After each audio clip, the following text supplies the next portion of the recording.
I'm not gonna throw away this dust because I want to keep it to make my wood filler. So I'm gonna try and collect some of it. Now I'm gonna take my sawdust. That should be enough. And then I'm just gonna take some wood glue and add it. And then I'll mix it up. Like a lot of glue.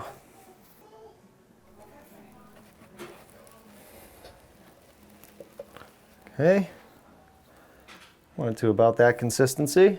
And now you just take it just like regular wood filler.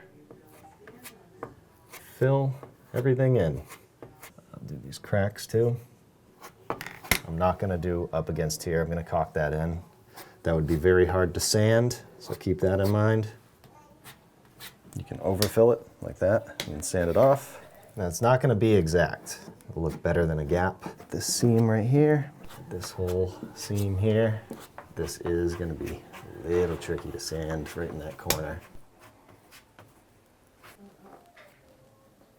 Now with some of these, once it starts to dry, you can go along and do a second coat right away. It dries pretty quick. I ended up letting this dry overnight because it just worked out that way.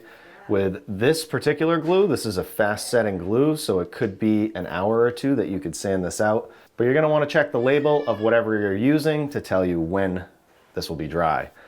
And here's a very important note about this right here when you fill all this. All of the wood filler, you can see it's a different color. I still have a lot more sanding to do here. If I don't sand this enough, then this is kind of what it's gonna look like when you put a stain on this or just a poly. Even if you don't see it, you will see it when you put that stuff on. Another thing about this is make sure you don't just sand where the wood filler is, sand the entire thing nice and uniform.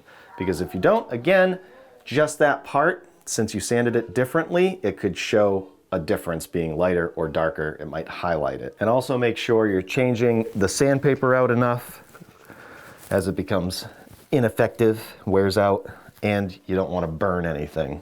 After a while, junky sandpaper will burn. And you know what? Make sure you wear a mask and plastic off the room if you have to, because sanding makes a mess. Here we go.